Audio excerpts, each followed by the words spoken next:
சபை என்னடா இது சபை? யாருக்கு முதல் தாங்களோ ஐக்கிய பூஜை மாலை மரியாதை யாருக்கு கொடுக்க வேண்டும் என்று தெரிந்திருக்க வேண்டும், புரிந்திருக்க வேண்டும். ஏ இந்த சிறுவன் சொல்கிறான் அவனுக்கு முதல் தாங்கள் கொடுக்கவில்லை, அதனால் போராவை கொண்டு அவன் பேசுகிற எல்லோரும் பேசுறான். ஏ எத்தனையோ குருவர்கள் இருக்கிறார்கள். தில்லி பாட்சா துரியோதன் அவனுக்கு கொடுத்திருக்கிறான், தகுதி இருக்கிறான் அவனுக்கு கொடுத்திருக்கிறான். எத்தனையோ குருவிகள் இருக்கிறார்கள். அதுதான் போராட்டாய் விட்பாத்தாய் சபையாளர்களுக்குரிய எத்தனையோ பேர் இருக்கிறார்கள். அவருக்கெல்லாம் கொடுத்திருந்தால் எனக்கு கோபம் ஏற்பட்டிருக்காது. ஆனால் இந்த இடையனுக்கு கொடுத்திருக்கிறார். சபையாம் இது சபை. இங்கு நாம் வந்ததே முதல் குற்றம்.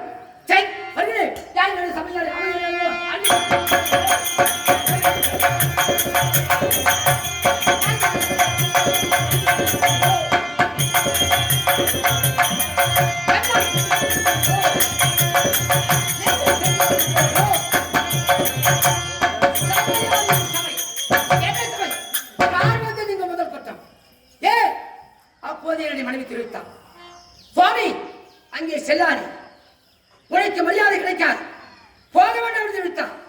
அவளை மீறி சென்றேன். இந்த அவமானம் வருகிறேன். இந்த இடத்துல நமக்கு என்ன வேலை? அவர்கள் நடத்தட்டும், நான் வருகிறேன்.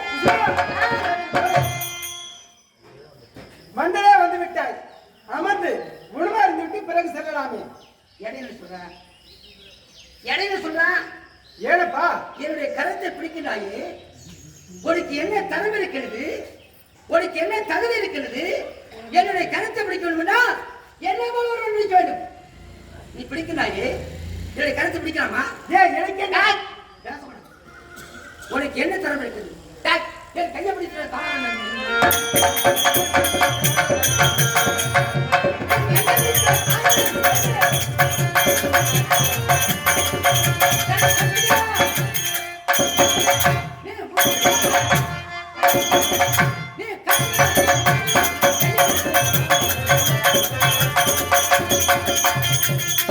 என்னுடைய கருத்தை பிடிக்காமட்டா என்னவோ தரமற்றவன், என்னவோ தகுதியற்றவன், என்னவோ நேர்மை உள்ளவன், என்னவோ நீ பிடிக்கிறாயே. தரம் இருக்கின்றா, உனக்கு தகுதி இருக்கின்றா? ஐயோ தகுதி என்ன வருது?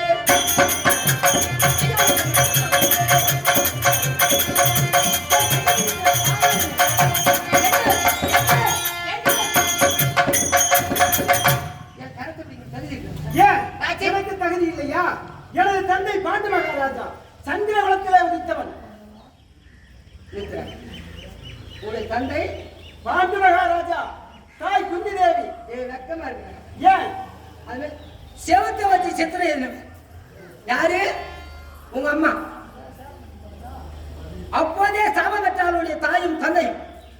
பாண்டு மகாராஜன் வேட்டையாடு செல்லும் பொழுது எங்கே சென்ற இடத்துக்கு வேட்டையாடும் பொழுது யாரை கொண்டான்? அமோதந்த முனிவர். முனிவரெல்லாம் அவருடைய மனைவியாகப்பட்டவள். சுவாமி எத்தனை காலம் நாம் இப்படி இருப்பது? சுகபாகமாக இருக்க வேண்டும். அப்படி என்று அம்மா நாம் இப்படி சுகபாகமாக இருக்கக்கூடாது. மான் வடிவம் கொண்டு நீ பெண்மானாகவும் நான் ஆண்மானாகவும் சென்று அங்கு முகத்தை தீர்த்துக் கொள்ளலாம் அப்படி என்று சொல்ல நேரத்திலே பெண்மனாக அவருடைய மனைவியும் ஆண்மனாக அமோதந்த முனிவரும் முகம் கொள்கின்றாங்க. இன்னைக்கு சொல்றேன், தெருவில் நாய் போகும், அதுக்கெல்லாம் படுக்காது கிடையாது. நமக்கு தான் 4 செவரு, அதுக்கெல்லாம் வந்து விலங்குக்கெல்லாம் 4 செவராது நினைச்சது நினைச்ச போகும். நாய் விடும் போகும். நாயை பார்த்தோம்னா தன்னால பார்த்து நம்மள போகும். ஏன்னா அது மோகம் இருக்குது. நமக்கு 6 அறிவு, அதுக்கு 5 அறிவு. எங்க ஊர்ல இருக்கிற ஒரு பையன் நாய் மோகம் உண்டு, இந்தாண்டு ஒரு வேலி, அண்டாண்டு உண்மை நடந்தது. அண்டாண்ட பெண் நாய், இந்தாண்ட ஆண் நாய். இவன் ஆடு மேய்ச்சி போனானே, இவன் ஆடு ஒட்ட ஆடு விட்டான். அவன் புள்ள இன்னைக்கு பிறந்து கண்ணு தெரியாத கால் இல்லாம தவறு நடக்குது. ஏன் அந்த சாபம் உண்மையா? அது அப்பவே நடந்தது.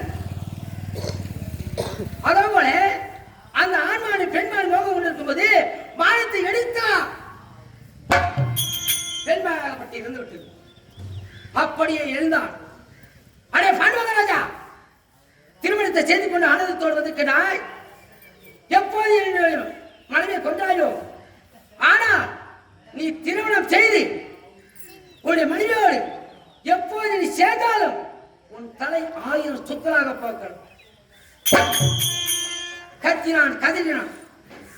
ஏன் இப்பதான் ஆஞ்சேஸ்வர சாபம். சுவாமி, யாரும் கஞ்சாதி, நான் இருக்கின்றேன் அப்படி என்று நான் இருக்கின்றேன் என்று என்ன தெரிவித்தார்? அப்போதே தெரிவித்தார், என்னை சேர வேண்டாம், நமக்கு குழந்தை பிறக்கும் என்று. அப்ப சின்ன வயசுல வாங்கினான் 5 மந்திரங்கள். ஒரு கல் போயிட்டு மந்திரம், கல் இல்லை மந்திரம் உபதேசம் செய்து யாரு யமதர்மனை அழித்தான். யமதர்மனுக்கும் குந்தமாதேவிக்கு பிறந்தவன் இந்த தர்மன்.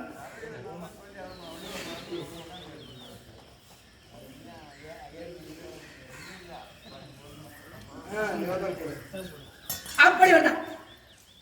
அப்படி பிறந்து விட்டு ஊமை ஓட கெடுக்கும் தர்மன். இப்படி வந்தவன். இரண்டாவது என்ன பார்த்தா?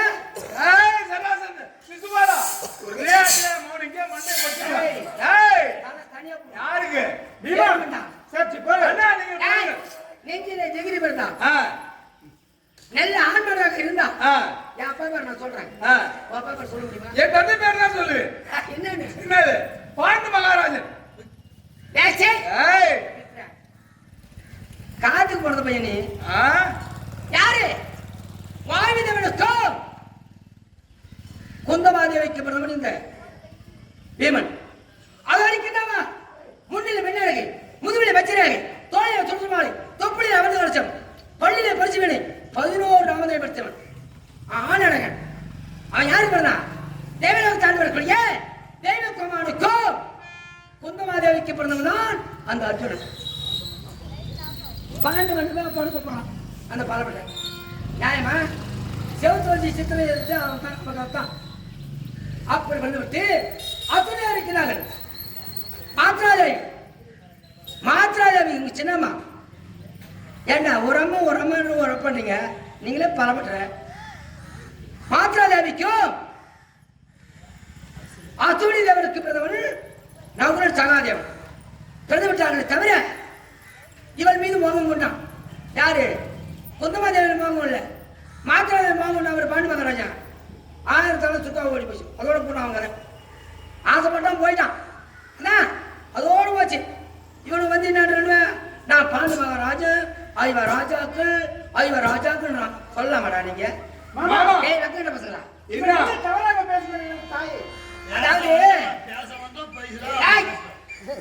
கதம்பம் கதம்பத்தோடு சேரும், முல்லையோடு சேரும். என்ன 4 பெண்கள் கூடுறாங்கன்னா நல்ல பெண்கள் நடுவிசா கூடுவாங்க. அதிலே 4 பெண்கள் கூடுவாங்க. இந்த குடும்பத்துக்கு எடுக்கணுமா அந்த குடும்பத்துக்கு எடுக்கணும். அதே போல 4 ஆம்பளைங்க, ஆண்களில் உண்டு பெண்கள் உண்டு. அதை போல கதம்பத்தோட சேர்த்து இவன் அதை போல சேர்த்தான். தடிக்கிற பத்த ஐவருக்கு தேவை அழியாது பத்தின் பாஞ்சாடி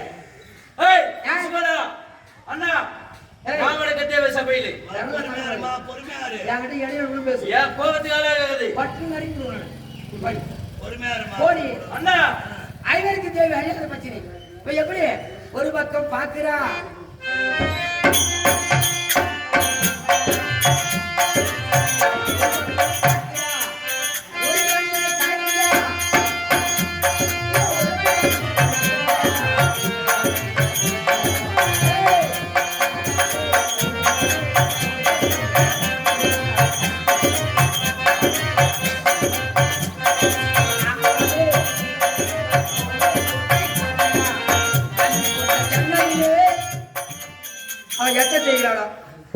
ஐவருக்கு தேவை அழியாத பத்தினி.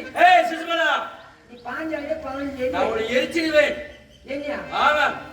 உனக்கு தான் தீமூடி ஏற்றுக்கிறாங்க, ஒண்ணு மாதிரி பொண்ணுக்கு தான் ஏற்றுக்கிறாங்க. நான் என்ன பண்ணுவேன்? எனக்கு எழுதுறாங்க. நாவனுக்கு தேவை. மாமா பேசிக்கிட்டு இருக்கிறாங்க. அது மட்டுமா அவங்க சேர்ந்து இருக்க கேள்வி சட்டி இவனுக்கு ஒரு அப்பாவா? இவனை என்ன போய் ஒரு அப்பா சொல்லுவான்? 2 அப்பா 2 தாய். வசுதேவனுக்கும் தேவைக்கும் விட்டு எங்கே ஆயர்பாடியிலே நந்தகோவனுக்கும் யசோதை போய் மறந்தாங்க. அம்மான் கோம்சனை கண்டுபிடிச்சிருக்கேன். என்ன கொடுக்குறவங்க கொடுத்தாலும் நாம வாங்கணும்னா ஒரு ஊர்ல நமக்கு இந்த பதவி வரணும்னா இந்த பதவி நமக்கு தகும், நம்ம ஏத்துக்கோங்க அப்படின்னு வாங்கணும். நம்ம பதவி வாங்கி வச்சுங்க முன்ன விட்டு பின்னால சொல்லுவாங்க இவனுக்கு நான்காம் பதவி கொடுத்தாங்க பண்றாங்க.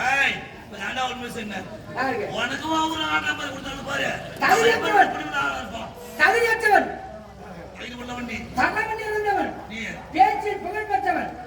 அதனால பார்த்தாங்கடா 50 மூடு என் கையில் இருக்குதுன்னா 50 மூட்டுக்கு ஒரே ஒரு பைசா கூட பண்ண மாட்டேன். அனைத்து காசு அப்படி எடுத்து வச்சிருவான். அதை போல நாட்டம் நான் ஏய் உனக்கு கொடுத்துட்டாங்கன்னா அதை தலை வச்சுட்டு வரணும், தலை வச்சு விட வேணும். கொடுக்குறாங்கன்னா ஊர்ல மாலை இல்லைன்னா இந்த பகவாசம் வச்சுன்னா யார் யார் உபயோகத்துக்காரர் உள்ள வரவங்களோ அவங்களுக்கு போட போய் மாலை காக்கலாம். இந்த மாலை உனக்கு தேவையா? இந்த மாலை எனக்கு போட்டு பாரு. இந்த மாலை எனக்கு போட்டு பாரு. இதை வாங்கலாமா? நம்ம வாங்கணுமே, நமக்கு தகுதி இருக்குதா தகுதி இருக்குதா அவனுக்கு கேட்டு வாங்கணும். கொஞ்ச நேரத்தில் மாலை போட்டு யாருக்கு? எனக்கு மாலை போட வேண்டாம், நானே கட்டி வச்சு போட்டுடா. ஆனா திட்டு பச்சை உனக்கு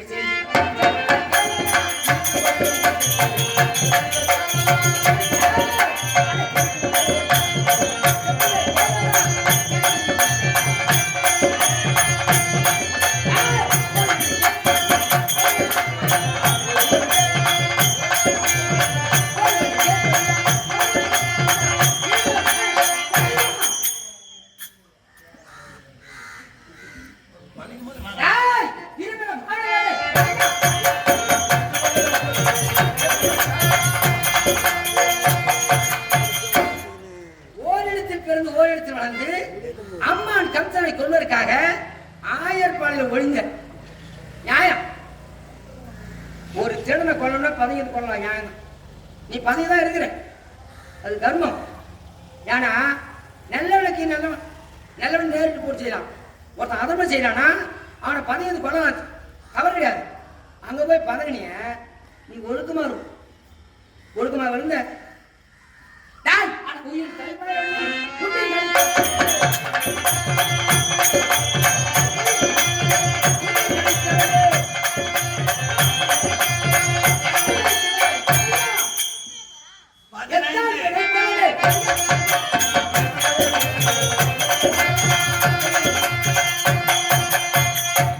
ஏதோ பசங்களோட கூட்டிட்டு போகலாம், சாப்பிடலாம். அத்தை வீட்டுக்கு போனேன், அத்தை வீட்டுக்கு போய் எல்லாம் போக வேண்டியதுதான். அத்தை வீட்டுக்கு போனேன், சாப்பிட்டேன். சாப்பிட்டு எப்படி வர வேண்டியதானே, அது எல்லாம் ஆடி அவ்வளோ வாயில பூசி என்னென்ன ஆளிங்க ஆடி என்னென்ன செய்த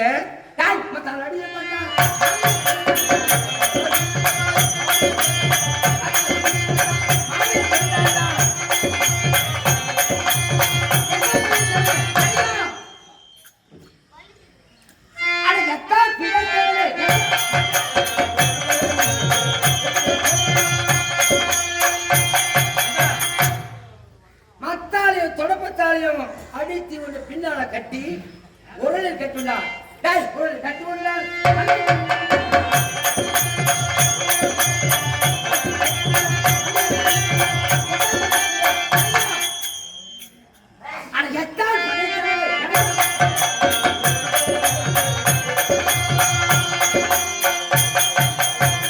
அம்மா என்ன செய்யறாங்க, இவன் இப்படிதான் திருறான், எங்கேயும் போகக்கூடாது.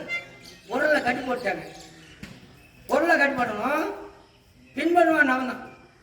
இன்னைக்கு பாரு, ஒரு வண்டி மாட்டிச்சுன்னா பின்னாடி போகணும், நேரடியாக பின்னாடி எடுக்க முடியாது, பின்னாடி எடுக்க நவந்து போய் தான் உரலை கட்ட வச்சான். அங்கே பிரம்மாவின் கொள்வர்கள் மணிப்புதன் அணிக்கிறப்பன் நலக்கரைப்பன் மருதமரமாக அவங்களை வாய்ப்பு பண்ணாங்க. இவன் போனான், அவன் எங்கேயோ சாபத்தை வாங்கி மருதமரம் வச்சுட்டான். இவன் சாபம் பட்டுட்டு போயிட்டாரு. அது ஒரு நல்லது செய்த போனிய சொல்றான், அப்படிதான் சொல்லுது.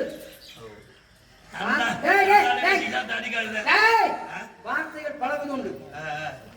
ஒருவர் வருகிறார் என்றால் வாருங்கள் வாங்க வாங்க சொல்லுங்க.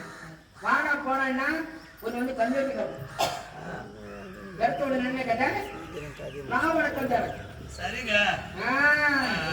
நான் வணக்கம். ரொம்ப கஷ்டப்பட்டு பணக்காரனா முன்னேறுவோம். என்னால பணக்காரனா இருப்போம். திடீர்னு பணக்காரன் 10 பேர் மோசம் பண்ணிய எவ்வளவு சீக்கிரம் மேல போறா அவ்வளவு சீக்கிரம் கீழே வந்துருவாரு. அண்ணா திடீர்னு கஷ்டப்பட்டு 4 நாள் பணத்தை சேர்த்து முன்னேறுவோம். நல்ல சொத்து சொகம் வாங்குவான். அவன் நீண்ட நாள் பணக்காரன் தான் இருப்பான். உன்ன மாதிரி குறுக்கு வழியில பதவி வாங்கி நேற்று ஒண்ணு கட்டி போறேன்னு சொன்னா எவ்வளவு சீக்கிரம் மேல போறியோ அவ்வளவு சீக்கிரம் கீழே உடனே கொடுத்துருவாரு. நான் சின்ன வயசுல என்ன கஷ்டப்பட்டு மக்களுக்கு தெரியும். நாடகக்காரன் தெரியும். 5 ரூபாய் சம்பளத்துல ஆடி வந்தேன். சரி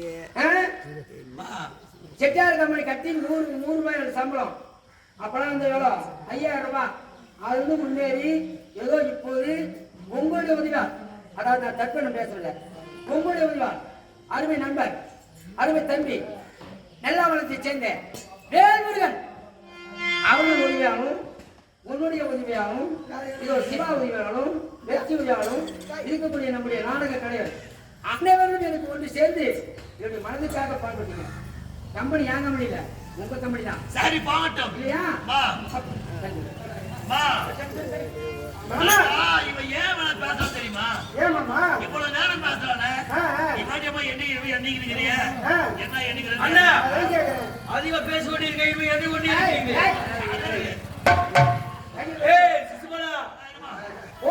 காரணம் இருக்கிறது. என்னம்மா யார் தெரியுமா? சொந்தக்கார பையனுக்கு. இப்பதானே பேசுறேன். ஓ சொந்தக்காரர் புதல்வர் எங்க அத்தா தத்துவாரி அம்மையா இருக்கும். நவகோஷம் முனிவருக்கு மகனாக பிறந்தவர் இவர். இவர் பிறகு போய் அங்க ஈனும். இது தவறு. ஒருத்தருக்கு அங்க போதுன்னா என்ன அபூர்வ பிரிவி சொல்லு. எப்படி ஏன்னா பிறக்கும் பொழுது 3 கண்ணு 3 கையோடு பிறந்தவர் இவர். அப்படி பிறந்த நேரத்திலே நாட்டில் உள்ள ராஜராஜாக்கள் எல்லோரும் போய் பாக்குறாங்க. அதிசயப்படி ஒரு பிள்ளை பொழுது போச்சு 3 கண்ணு 3 கையோட. அப்படி போய் இவரை பார்த்து தொட்டு தூக்கி பார்த்து வராங்க. நான் பார்த்தேன் பத்துக்கு ஒரு பிள்ளை போதும் சொல்றாங்க.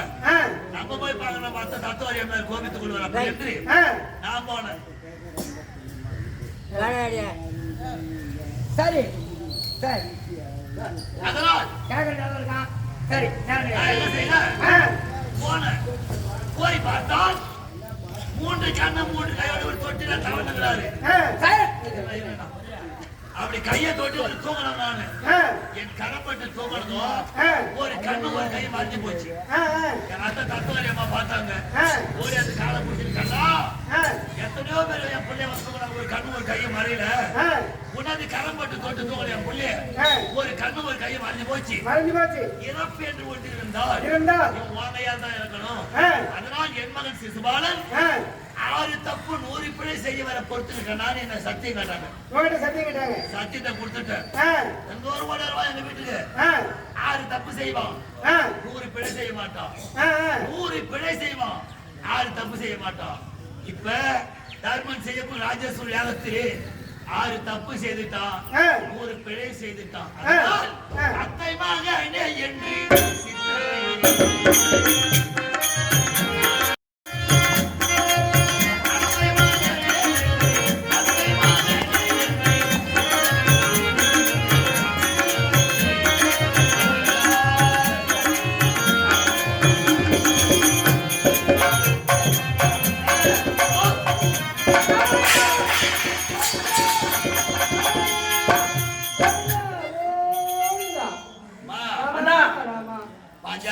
அண்ணா அத்தை மகனாயிற்று சொந்தக்கார பிள்ளையாச்சு 6 தப்பு 100 பிழை செய்துட்டான். சரி இருந்தாலும் அவனை விட்டு வைக்கலாம்னு பார்த்தேன். ஆனா நீ என்ன செய்த? அந்த சக்கரமானது சுதந்திர சக்கரமானது நான் பொறுத்தாலும் சக்கரம் பொறுக்க சக்கர கோபம் விட்டது. இரவாக சென்றாய் அவனு சிறந்த இருப்பதற்காக. அப்படி செல்லும் பொழுது அந்த சக்கரம் கொஞ்சோண்டு விரல்ல இருக்கிறது. ஆமாண்ணா நீ என்ன செய்த? அண்ணன் கரம் என்னமாகி விட்டது அப்படி என்று. ஆமா ரத்தம் சொட்டு கொண்டே இருக்கிறது. விலை மதிக்க முடியாத முந்தான பட்டாடை கிழிச்சி முந்தானி கழிச்சு போட்டுன்னு கட்டு போட்டேன். ஆமா அண்ணா. ஆனா கட்டு போட்ட என்ன கடங்காரன் ஆகிட்டமா. அண்ணா நான் என்ன கடங்காரன் ஆகிவிட்டேன்? இந்த கட்டிலே எத்தனை இழை நூல் இருக்கின்றதோ அத்தனை சேலையும் உனக்கு ஒரே நாள் தான் எடுத்து கொடுப்போமா. அண்ணா அத்தனை சேலைகளை எப்ப நான் கட்டி கழிக்கிறது? அத்தனை சேலை நான் எடுத்து கொடுக்கக்கூடிய நேரம் காலம் வரும். ஒரே நேரத்தில் அந்த சேலையை நீ கட்டி ஆடக்கூடிய நேரம் காலம் வரும். அப்படியா அண்ணா? ஆமா மாமா. இவ்வளவு நேரம் உங்களை உதாசனப்படுத்தி பேசிக் கொண்டிருந்தார். ஆமா. ஆனால் இறக்கும் தருவாயில் கண்ணா கோவிந்தா நாராயணா என்று தங்கள் பாதத்திலே விழுந்து உயிரை விட்டு விட்டான். என்ன பேசுறவனா என் நாள் தான், உனக்கு வேற வழியே கிடையாது. அதுக்கு என்ன காரணம் மாமா? இவன் யார் தெரியுமா? யாரு? திரேதா கிரேதா துவாபர யுகம் சொல்லக்கூடிய 3 யுகம். 3 யுகம். இந்த 3 யுகத்தில் முதல் யுகத்தில் வைகுந்தத்தில் இருந்தேன் நாராயணனாக அவதாரத்தில். அப்படி வைகுந்தத்தில் இருக்கும் பொழுது ஜெயன் விஜயன் 2 காவலாக இருந்தார்கள் வைகுந்தத்தில். அப்படி காவலாக இருக்கும் நேரத்திலே நான் என்ன செய்தேன்? ஒரு நாள் இன்று அயர்ந்த நித்திரை செய்ய போகிறேன், ஜெயினத்தில் இருக்க போகிறேன் சேஷாசாயனாக. என்னை பார்க்க யார் வந்தாலும் வழிவிடக் கூடாது அப்படி என்று இவர் கட்டளையிட்டு விட்டு நான் சேஷாசாயனாக பள்ளி கொண்டிருந்த ஆயுசு அடைந்தேன். அந்த நேரம் பார்த்து துருவ மண்டத்தை ஆண்டாக்கூடிய மகாமுனிவர் யார் தூர்வாச மகாமுனிவர் வந்தார் என்னை பார்க்க வைகுந்தம். இவர்கள் வழிவிட மறுத்து விட்டார்கள். ஆண்டவன் நித்திரை செய்கின்றார், இன்று ஆண்டவனை பார்க்க முடியாது, நாளை வாருங்கள் என்று உரைத்தார்கள். தூர்வாசன் கோபம் வந்து விட்டது. எப்பொழுது ஆண்டவன் அருகிலே இருக்கிறோம் என்ற ஆணவத்தால் இந்த தூர்வாசனை பார்க்க வழிவிட காரணத்தால் அந்த ஆண்டவனை விட்டு பிரிய கனவது. அது மட்டுமல்லாமல் இறக்க தளமில்லாமல் வழிவிடாமல் காரணத்தால் நீங்க அரக்கடி ஓடியிலே பிறக்க சாபத்தை கொடுத்தான் தூர்வாசன். சாபத்தை கொண்டு தூர்வாசன் போயிட்டான். இருவரும் ஓடி வந்தார்கள், காலில் விழுந்தார்கள். ஆண்டவா, தூர்வாசன் கொடிய சாபத்தை கொடுத்து விட்டாரு, உங்களை விட்டு பிரிய வேண்டுமா? அரக்கடி ஓடியிலே பிறக்க சாபத்தை கொடுத்து விட்டாரு, சுவாமிக்கு விமோசனம் கிடையாது என்று கேட்டார்கள். நான் என்ன செய்தேன்? தூர்வாசன் கொடுத்த சாபம் கொடுத்ததா மாற்றி அமைக்க முடியாது. இருந்தாலும் நீங்கள் என்னை விட்டு பிரிந்தே ஆக வேண்டும் என்று உரைத்தேன். ஆண்டவா, நாங்கள் எப்பொழுது மீண்டும் வைகுந்தம் வருது என்று கேட்டார்கள். நான் என்ன செய்தேன்? எனக்கு மித்திரமாக பிறந்தால் 7 பிறவியில் வரலாம் என்று உரைத்தேன். மித்திர என்றால் எனக்கு நண்பனாக பிறக்க வேண்டும், என் பெயரே சொல்லி வாழ வேண்டும். அப்படி வாழ்ந்தால் 7 பிறவி முடிந்து வைகுந்தம் வரலாம் என்று உரைத்தேன். என்ன கேட்டார்கள்? ஆண்டவா, 7 பிறவி எப்பொழுது முடிவது? நாங்கள் வைகுந்த வாசல் எப்பொழுது உங்கள் பாரசேவை பெறுவது சுவாமி? குறுகிய காலத்தில் வைகுந்தம் வர வழி சொல்லும் என்று உரைத்தார்கள். நான் என்ன செய்தேன்? எனக்கு சத்துருவாக பிறந்தால் 3 பிறவிலே வரலாம் என்று உரைத்தேன். சத்துரு என்றால் எனக்கு எதிரியாக பிறக்க வேண்டும், என் கரத்தாலே அழிய வேண்டும். அப்படி அழிந்தால் 3 பிறவிலே வரலாம் என்று உரைத்தேன். அப்படி அகற்றம் என்று உரைத்தார்கள். என்ன செய்தேன்? முதல் யுகத்தான நாராயண அவதாரத்திற்கு நேரத்திலே ஈரானியாக்களாக பிறந்த செய்தி. ஈரானியாக்களை வெள்ளைப்பன்ற அவதாரம் எடுத்துக் கொண்டு குவித்தேன். ஈரானியனை அரசிம் அவதாரம் எடுத்துக் கொண்டு குவித்தேன். முதல் யுகம் முற்று பெற்று விட்டது. 2 கிரேதா யுகத்திலே நான் ராமனாக பிறந்தேன். இவர்கள் ராவணன் கும்பகரனாக பிறக்கும்படி கட்டளையிட்டேன். நான் ராமனாக பிறந்து ராவணன் கும்பகரனை கொண்டு குவித்தோம். 2வது யுகம் முற்று பெற்று விட்டது. 3வது யுகத்திலே இது தோபர யுகம். இந்த தோபர யுகத்திலே தண்டவர்க்கன் சிசுபாலனாக பிறக்கும்படி கட்டளையிட்டேன். தண்டவர்க்கன் யார் தெரியுமா? என் தாய்மாமன் கம்சன். நான் சின்ன பிள்ளையாக இருக்கும் போது என் தாய்மாமன் கம்சனை கொண்டு குவித்து விட்டேன். அவன் வைகுந்தம் போயிட்டான். ஆனால் இவன் சிசுபாலனாக பிறக்கும்படி கட்டளையிட்டேன். சிசுபாலனாக பிறந்தால் என்னை எவ்வளவு பேச பேசினார், என் சக்கரத்தால் மாண்டி விட்டார். ஆனால் இவர்கள் சாப விமோசனம் பெற்று வைகுந்தம் புறப்படும் நேரம் காலம் வந்து விட்டது. தந்தை பாண்ட மன்னனும் சுவர்க்கம் செல்லும் நேரம் காலம் வந்து விட்டது. எழுப்புங்கள், எழுப்பி சொர்க்கம் அனுப்புங்கள். விஜயா,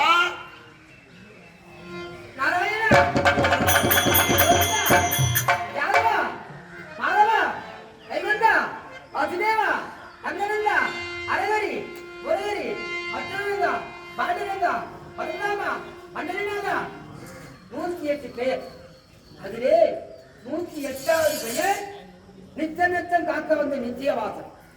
உன்னுடைய பேனா இப்போது வாழ்த்து விட்டேன். கண்ணா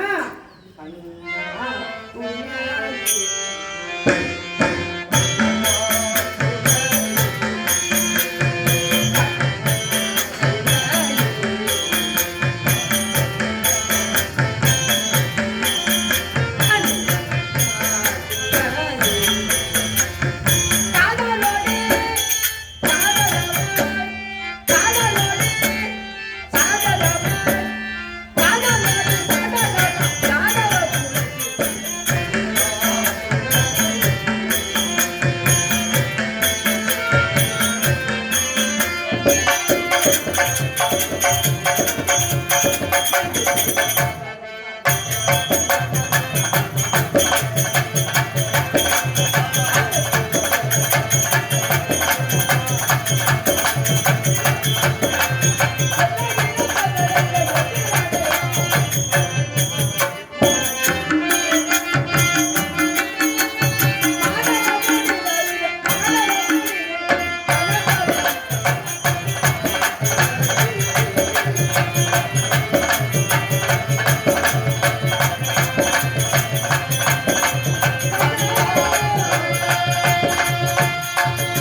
ஆண்டவா, முன் ஜென்மத்தில் எடுத்த சோழனிக்காக இந்த ஜென்மத்தில் பாவமெல்லாம் நீக்கி இன்னும் இருக்கக்கூடிய படியெல்லாம் சென்று நல்லவனாகவே உன்னிடத்தை ஏற்றுக்கொள்ள வேண்டும். ஆண்டவா, விஜயா, உன் அண்ணன் ஜெயன் சென்று விட்டான் வைகுந்தம். உண்மைதான். நீ விஜயனாக இருந்தவன் சிசுவனாக இருந்தாய். நீ வந்த பிறகு முடிந்து விட்டது. அது வைகுந்த வாசல் திறந்திருக்கின்றது. நீ வைகுந்தம் செல். நான் எந்த வேலையை முன்னிட்டு நான் பூவுலகத்தை கண்ணனாக ஜனித்தேனோ அந்த வேலையை விரைவிலே முடித்துவிட்டு அவர் வைகுந்தம் வருகிறார். ஆண்டவா, நாராயணா, கிரேதா கிரேதா கோவை கிரேதா கிரேதா அந்த யுகத்திலே ராமன், முதல் யுகத்திலே நாராயணன், எந்த யுகத்திலே கண்ணன். ஆனால் எனக்கு எந்த பிறவியும் என்னுடைய மனதில் நிற்கவில்லை. அந்த ராமன் பெயர் என்னாலும் என்னுடைய நெஞ்சிலே இருக்க வேண்டும். என்னுடைய நம்முடைய கம்பெனி என்னாலும் நினைத்து இருக்க வேண்டும் என்று வாழ்த்து வேண்டும். பலமோடு வாழ வேண்டும்.